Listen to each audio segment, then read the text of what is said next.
Canada में नई सरकार के गठन को लेकर हलचल तेज है। सरकार के चयन के लिए 28 अप्रैल को आम चुनाव हुए और अब नतीजे भी सामने आ गए हैं।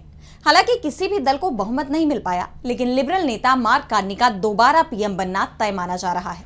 वहीं पिछली सरकार में सत्ताधारी गठबंधन का हिस्सा रही एनडीपी के लिए राष्ट्रीय पार्टी का दर्जा बचाना भी मुश्किल हो गया है।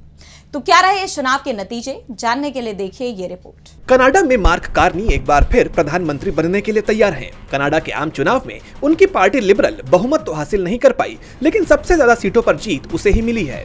कनाडा की 343 सीटों में से लिबरल पार्टी के खाते में 168 सीटें आई हैं, जबकि बहुमत का आंकड़ा 172 है।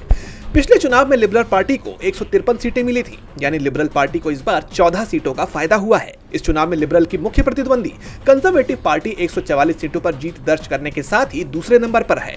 हालांकि पिछले चुनाव की तुलना में ये 24 ज्यादा है, लेकिन पार्टी का पीएम चेहरा रहे पियरे पोलिवियरे अपनी सीट नहीं बचा पाए। इसके अलावा खालिस्तानी समर्थक जगमीत सिंह की न्यू डेमोक्रेटिक पार्टी को इस चुनाव में जबरदस्त हार मिली है। उनकी पार्टी को सिर्फ 7 सीटों पर जीत मिली है, जिसके चलते न्यू डेमोक्रेटिक पार्टी के लिए राष्ट्रीय दल का दर्जा बरकरार रखना भी मुश्किल हो गया है। पार्टी चीफ जगमीत सिंह खुद भी चुनाव हार गए हैं, जिसके बाद उन्होंने पार्टी के प्रमुख पद से इस्तीफा दे दिया। वहीं क्यूबेक पार्टी को पिछले बार के चुनाव की तुलना में 33 की बजाय 23 सीटों पर जीत मिली है। ग्रीन पार्टी भी सिर्फ 1 सीट ही जीत पाई, जिसके बाद ये तय हो गया है कि लिबरल पार्टी गठबंधन में सरकार बनाएगी। जीत के बाद मार्क कार्नी ने अपने संबोधन में कहा कि राष्ट्रपति ट्रंप हमें तोड़ने की कोशिश कर रहे हैं ताकि अमेरिका हम पर अपना अधिकार जमा सके, लेकिन ऐसा कभी नहीं होगा। अमेरिका के साथ हमारा पुराना रिश्ता अब खत्म हो चुका है।